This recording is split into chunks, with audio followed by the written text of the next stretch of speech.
The call came as Eli Carter stood in what was left of his home. Glass crunched beneath his boots. The smell of burnt wood and gasoline still lingered in the air. Walls once covered with family photos now dripped with red spray paint, crude threats written in letters large enough to scream. He crouched, running a calloused hand across a shattered frame. His father's picture. Bullet holes punched clean through it, then his phone buzzed. Unknown number. A voice on the other end, low and cold. "Next time, it won't be just your property, Carter. Sell, or else." The line went dead. Eli didn't move. His jaw clenched tight, breath steady. Whoever they weren't amateurs. The attack had precision, timing, coordination. This wasn't vandalism. It was a warning. And then he saw it. A real estate contract half-soaked in blood fluttering across the floor. At the bottom, the mayor's signature still glistening wet. Slowly, Eli rolled up his sleeve. A tattoo inked into his forearm caught the dim light. A trident, the mark of a Navy SEAL. They had no idea who they were threatening. 5 years in Afghanistan. 3 in Yemen. Intelligence specialist, recon tracking. He wasn't just trained to survive chaos, he was built from it. He picked up a single shell casing left behind on the ground. It was a message, but also a mistake, because it told him everything he needed to know. They'd just declared war on the wrong man. 2 weeks earlier, Eli had buried his father. Heart attack, they said. Natural causes. But now, standing in the ruins of his childhood home, natural didn't feel right. The small town of Brookvale had changed. The streets that once smelled of baked bread and pine now reeked of neglect. Half the shops on Main Street were boarded up. For sale signs lined the sidewalks like tombstones. As Eli walked toward the old hardware store, conversations inside hushed. The owner, Mr. Grant, met his eyes through dusty glass. "Your father would have been proud, Eli," he said softly. He stood up to Mayor Reeves when nobody else would. Behind the counter, a television played the mayor's speech. Daniel Reeves, clean suit, charming grin, promising economic renewal for Brookvale. But his smile stopped at his teeth. 14 properties left, Mr. Grant muttered. "Yours makes 15. The last holdouts." Eli nodded, scanning reflections in the glass, noting 2 men standing across the street. Military stance. Tactical posture. Private security, not police. One of them spoke softly into an earpiece. Brookvale wasn't just being redeveloped. It was being conquered. Eli turned down a side alley, moving through shadows until he reached the small office his father used to run. Carter Construction. The key still sat in the same hiding spot under the broken brick. Inside, dust covered everything. His father's last voicemail played in Eli's mind. "Son, something's wrong with this development deal. I need your help, your particular skills." Eli scanned for cameras, then powered up the old computer. The password still worked. A draft email was opened, addressed to the district attorney. Subject line: Evidence of corruption and environmental violations. Eli exhaled slowly. His father hadn't died by chance. He'd been silenced. The next morning, Mayor Reeves stood at the edge of Eli's ruined property. Beside him were 2 men, one in a designer blazer, the other with the unmistakable posture of private security. "Mr. Carter," the mayor said smoothly, "this is Mr. Dalton from Brookvale Development. We're here to offer a solution to your unfortunate situation." Dalton extended a hand, smiled tight. "We're offering twice the market value. Very generous under the circumstances." Eli shook his hand, his eyes scanning calluses that didn't match Dalton's manicured nails. The man was no developer. He'd handled guns. Recently. "My father built this company from the ground up," Eli said quietly. "It's not for sale." Mayor Reeves's expression hardened just slightly.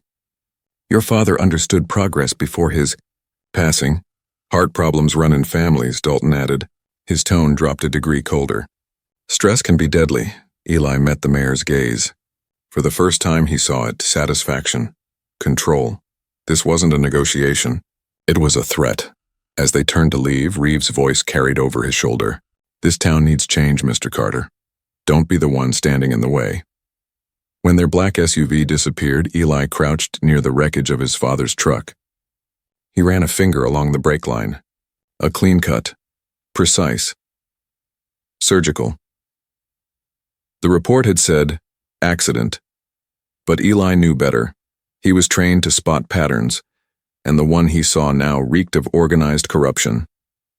That night, he visited the Wilsons, an elderly couple who'd lived 2 blocks away for 40 years. Their windows were shattered, their garden destroyed. 4th time this month, Mrs. Wilson whispered, her frail hands trembling. Police say there's nothing they can do. We're the last few still holding out, Mr. Wilson said. The others sold after their cars got vandalized. Eli listened, saying little. But in his mind, a web was forming, the same tactics repeated across the town. Next, he visited Lena Perez, who ran the town bakery. Her shop had been spray-painted, her windows broken. My insurance company's threatening to drop me, she said, exhaustion heavy in her eyes. If that happens, I lose everything. Eli understood. The intimidation wasn't random, it was strategic. They were breaking resistance through fear. The next day, at the county records office, he requested access to the environmental impact report for the new casino project. The clerk glanced nervously at the surveillance camera above her. That report's been sealed, she whispered. Town council order. That's when Eli knew. Brookvale wasn't dying from neglect. It was being poisoned from within. That night, he returned to his father's office. Something told him the real evidence wasn't digital, and he was right. Behind a filing cabinet, he found a false panel. Inside, a thumb drive, several soil sample vials, and land surveys. 2 versions of the same documents. One stamped confidential, showing high levels of industrial contamination. The other, the official version, showed the land clean and safe. His father had found proof of the cover-up. And someone had killed him for it. Eli opened his old seal footlocker. Inside were the relics of his past life. Surveillance tools, comm gear, a tactical camera. He'd hoped to never need them again. But that night he knew what had to be done. If Mayor Reeves wanted a war, he was about to get one. Only this time it would be on Eli Carter's terms. Rain rolled in the next morning, washing soot and ash into the gutters as Eli stood watching police cruisers crawl past his property. Their lights flashed silently, no sirens, just the cold hum of authority. He knew what that meant. Someone had pulled strings. At 6 sharp, the lead cruiser stopped in front of his gate. 4 officers stepped out, led by Chief Dalton Briggs, a man who used to shake Eli's father's hand at every town parade. Now he wouldn't meet his eyes. Anonymous tip, Briggs said, handing over a warrant. We've received reports of illegal substances stored here. Eli didn't resist. He stood still, his expression unreadable as officers fanned out through the half-collapsed building. He watched every movement, memorizing who avoided his gaze, who smirked, who lingered too long near the storage room. Minutes later, Officer Reyes called out, "Found something." Briggs unwrapped the plastic bundle, a half-kilo of cocaine, carefully planted where it had never been before. Eli let out a faint, humorless laugh. "That's creative," he said. "Eli Carter, you're under arrest for possession with intent to distribute," Briggs announced, loud enough for the gathering neighbors to hear. Phones recorded. Reporters appeared as if on cue. The perp walk wasn't just punishment, it was a message. See what happens when you refuse to sell. At the station, they put him in a metal chair in an interrogation room that smelled of burnt coffee and old sweat. Eli sat straight, watching reflections on the mirrored glass. He counted exits, memorized camera placements, and noted every shift change by the tick of the clock. His cell neighbor in holding was a thin man with darting eyes. When the guard stepped out, the man leaned close and whispered, "The mayor says he can make this all disappear." "Just sign over your property." Eli's only answer was a slow, quiet exhale. They were desperate if they'd stoop to this. 3 hours later, the door opened. A woman in a tailored gray suit entered with calm authority. Her eyes were sharp, her movements confident. "I'm District Attorney Sophia Lane," she said. "I'll be representing you." Briggs frowned. "We've got solid evidence." "You've got fabricated evidence," she replied. "And I have questions about your warrant." When she turned back to Eli, she dropped her voice. "Your father contacted my office 3 days before he died. He said he had proof, documents, soil reports, even photos, linking the mayor to environmental crimes. We were supposed to meet, but he never made it." Eli's jaw tightened. "So you knew something was wrong?" "I knew he was scared," she said. "And now you're sitting in his place." From her briefcase, she slid a thin file across the table. Inside were copies of police statements, code violation claims, and inspection documents. All falsified, all predating Carter Construction's ownership. They're building a case of smoke and mirrors, Sophia said.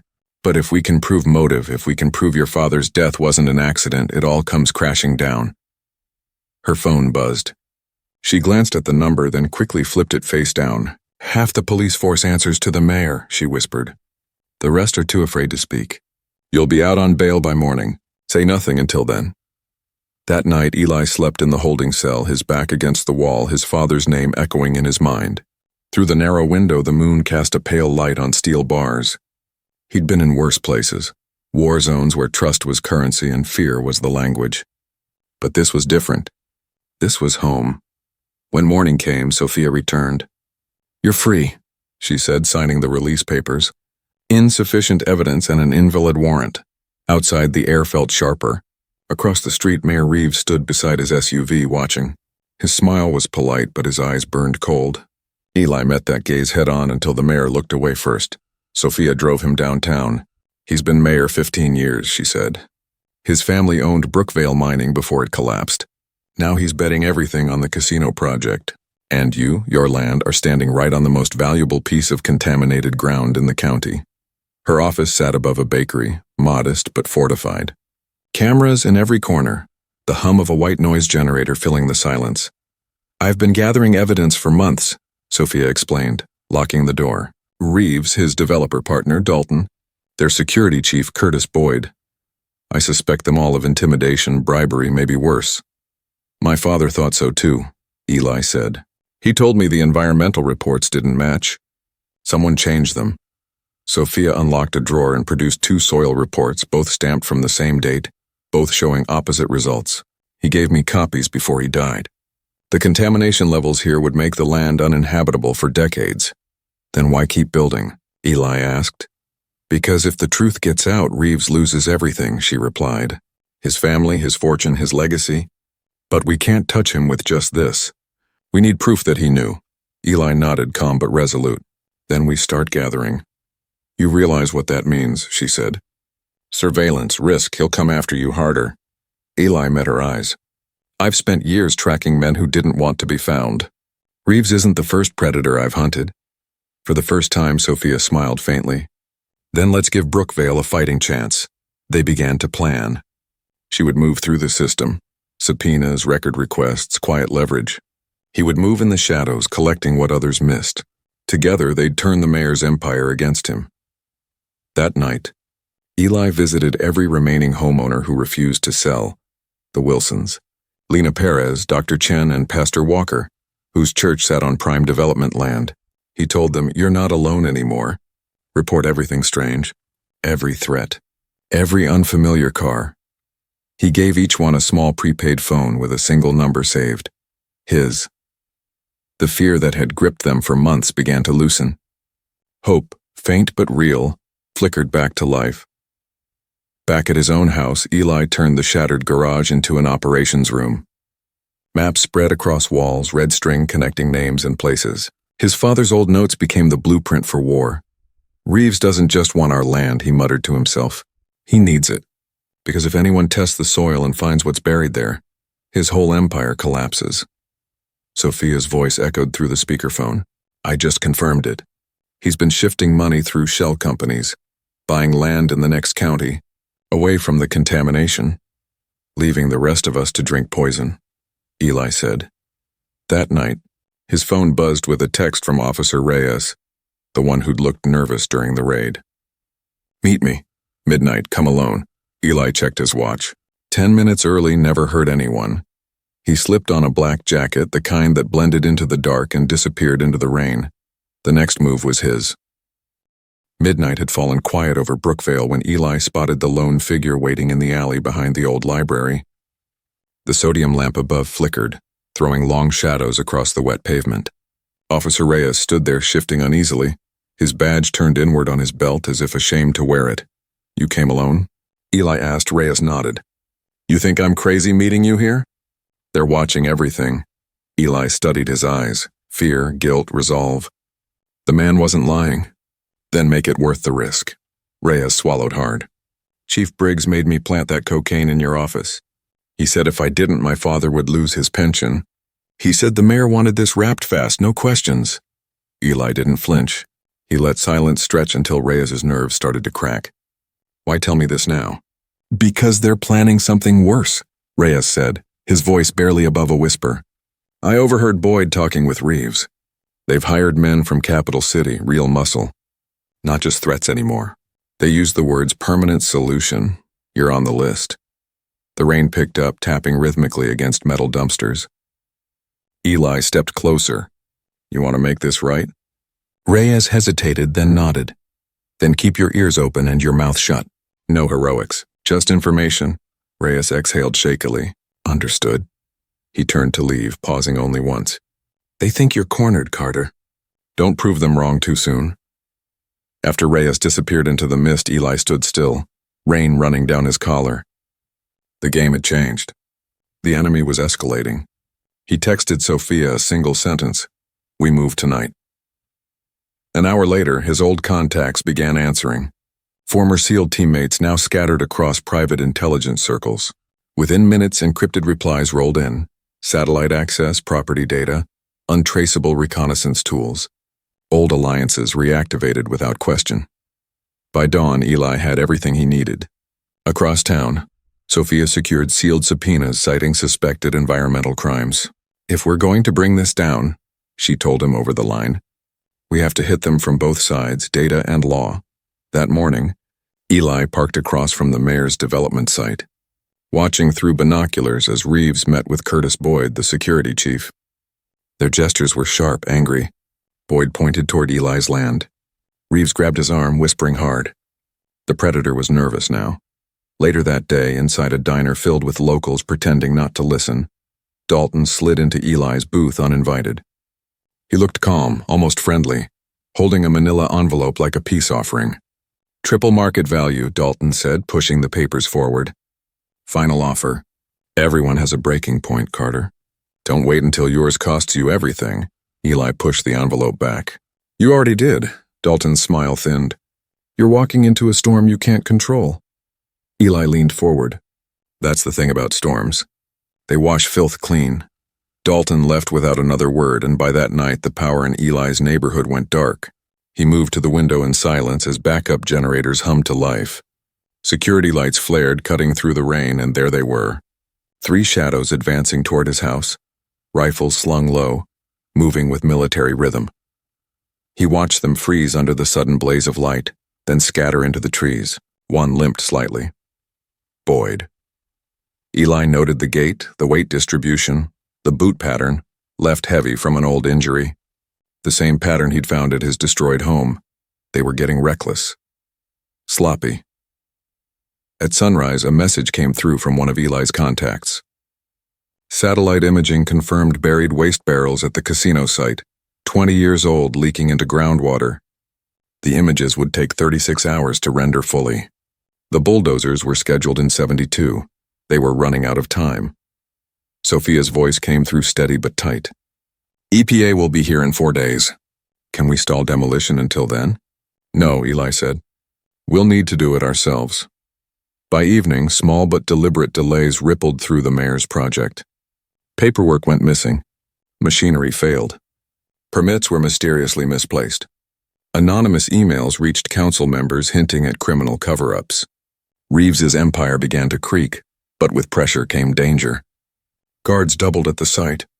Patrol cars circled holdout homes. Still, the evidence was forming a noose and Eli was tightening it. At midnight, Reyes called again, voice shaking. They're prepping to move against you within 48 hours. But listen, Boyd's keeping everything in the town hall archives. Contracts, payment logs, maybe the fake survey files. It's all digital and locked away. Eli stared at the wall covered in notes and photographs, his father's voice echoing in his head. Some truths need a soldier's courage to drag into daylight. Then that's where I'll go, Eli said quietly. Sophia didn't argue when he told her the plan. She just said, if you're caught, I can't protect you. You just make sure what I find gets to the feds, Eli replied. That night, Brookvale slept under a sheet of fog, unaware that its salvation was slipping through the shadows. Eli moved like a ghost toward town hall. Every step measured, every sense alert. His pulse stayed steady, his mind sharp. What he was about to uncover could either save the town or end him, and he wasn't turning back. Town Hall stood in darkness, its marble steps slick with rain, the flag overhead hanging limp in the humid air.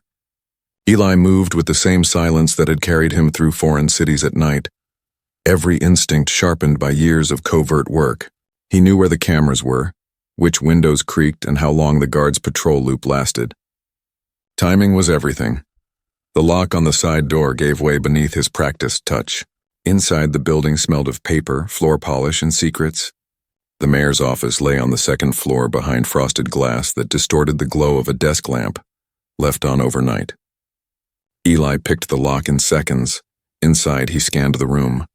Photographs of Daniel Reeves shaking hands with governors and senators lined the wall. Bottles of imported bourbon gleamed in a cabinet beside trophies from hunting trips. Every detail screamed power and arrogance. He knelt behind the desk, planting a pin-sized listening device beneath the drawer and another behind the phone base. Then he moved to the bookshelf, slipping a micro camera into the corner frame of a family photo. On the desk sat a folder marked Reeves Development Holdings. He opened it and found contracts bearing familiar names: Boyd, Dalton, even Chief Briggs. Kickbacks, zoning approvals, false inspections, each stamped with official seals. He photographed every page, a sound outside, footsteps, slow and heavy. Eli froze, sliding behind the curtains as the door handle turned. The flashlight beam swept across the room, pausing on the desk, then the floor. "Everything looks clear," a voice murmured. "I'll check the West Wing next." Curtis Boyd. The limp gave him away. Eli waited until the door closed, then slipped out into the hallway, keeping to the shadows. Downstairs, he found the zoning office. Metal cabinets lined the walls, drawers labeled by year. He opened one and pulled the 2019 folder. Inside were the original land surveys, stamped and signed by Carter Construction. He placed them side by side with copies from a later file. The differences were deliberate. Entire sections showing chemical contamination had been erased. Digital signatures confirmed the editor, C. Boyd. He took photos of everything, heart steady but fast. A creak echoed from the hall. Voices. "Two this time." "Thought I heard something," one guard said. Eli ducked into the records room, pressing himself behind a tall filing cabinet. The flashlight beam swept dangerously close. He held his breath until the radio on the guard's belt crackled.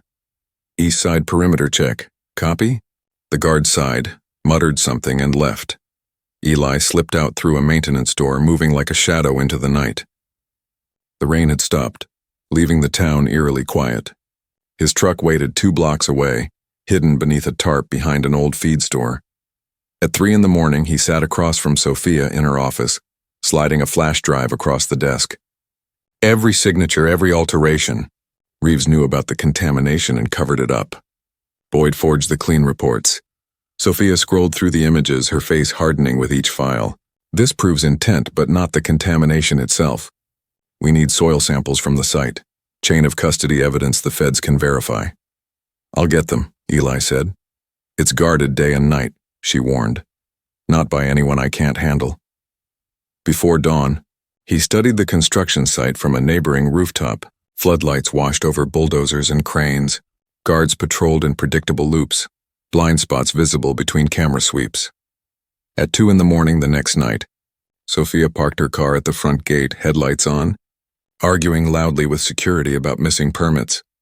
It was enough of a distraction. Eli cut through the fence behind the site and moved fast, boot silent, breath even. At the coordinates marked in his father's notes, he knelt and began to dig. The soil reeked faintly of chemicals. Within minutes, he unearthed a corroded metal drum, streaked with residue. He collected samples from 3 depths, sealed them in vials, photographed the timestamps, and covered the ground again as though untouched. A guard's flashlight beam crossed the dirt near him. Eli flattened himself behind a bulldozer until it passed. When he slipped back through the cut fence, his pulse barely rose. Sophia met him behind the bakery before sunrise. "You got them?" He handed her the evidence bag. "Send it to a lab in Capital City quietly." "I know the one," she said, already dialing. By morning, the heavy machinery at the site roared back to life. Reeves appeared on local news, smiling beside blueprints of the casino resort. Tomorrow Brookvale begins its rebirth, he declared. Eli watched from his truck, jaw tight. He'd heard the same tone from men who thought they'd already won. Hours later, Sophia's encrypted message came through. Test results in. Levels off the chart. Toxins match Reeves' chemical storage records. Eli exhaled slowly, his father's words echoing again. When people hide the truth, dig until it sees daylight. Now the truth was ready to burn. But Reeves wasn't the type to surrender quietly. And Eli knew that before dawn, the mayor would make his next move, one desperate enough to risk everything. Dawn crept over Brookvale in streaks of gold and gray. Eli stood by the window of his ruined home, the soil reports open on his laptop. Every line screamed the same truth. Lethal contamination decades old buried beneath the land Reeves was desperate to build on. His father had died for uncovering it. Outside, engines rumbled.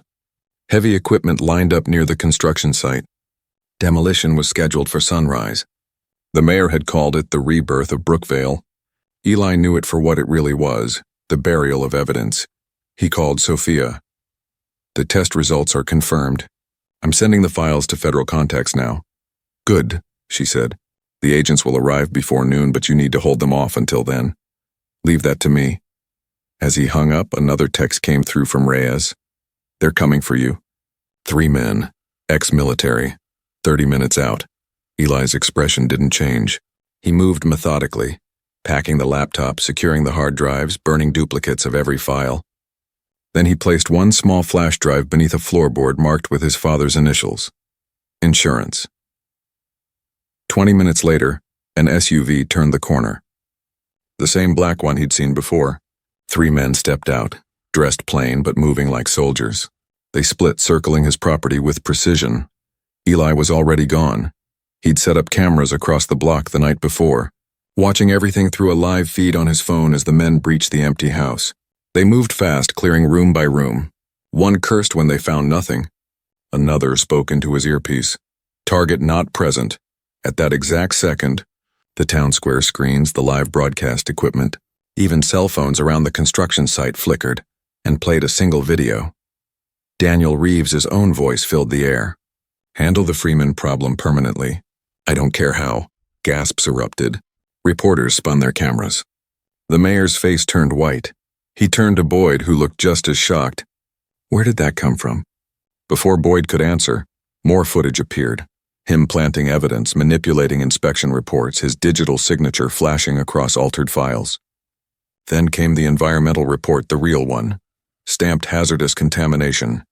Panic rippled through the site. Workers dropped tools. Reporters shouted.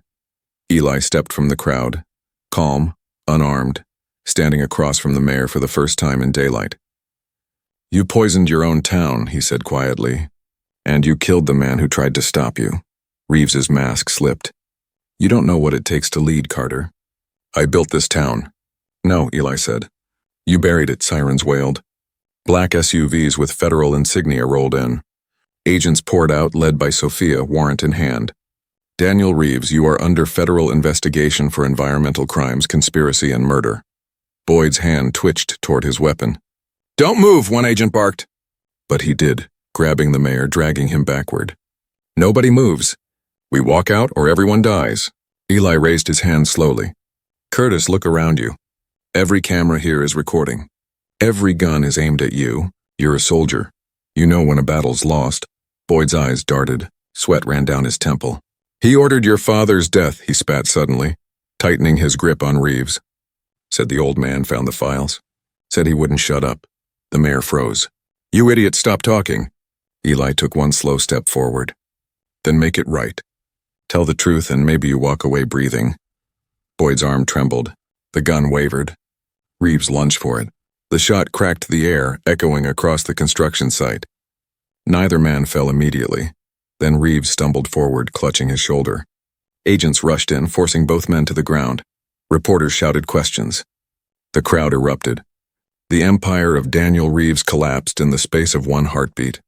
Hours later, federal teams in hazmat suits began digging at the site. Metal drums surfaced one by one, leaking black sludge into the soil. The proof was undeniable. The whole town watched as the lies bled into daylight. Sophia stood beside Eli as the mayor was led past them in cuffs. "You did it," she said softly. Eli shook his head. "My father did. I just finished what he started." Weeks passed. Brookvale changed. Reeves, Boyd, and Dalton faced federal trial. 17 officials were implicated. Chief Briggs resigned in disgrace. Officer Reyes testified, earning his redemption. Eli rebuilt Carter Construction, but not for profit. The company now focused on restoration and sustainable building. With federal funding, the contaminated land became a public park, its soil renewed, its water tested clean.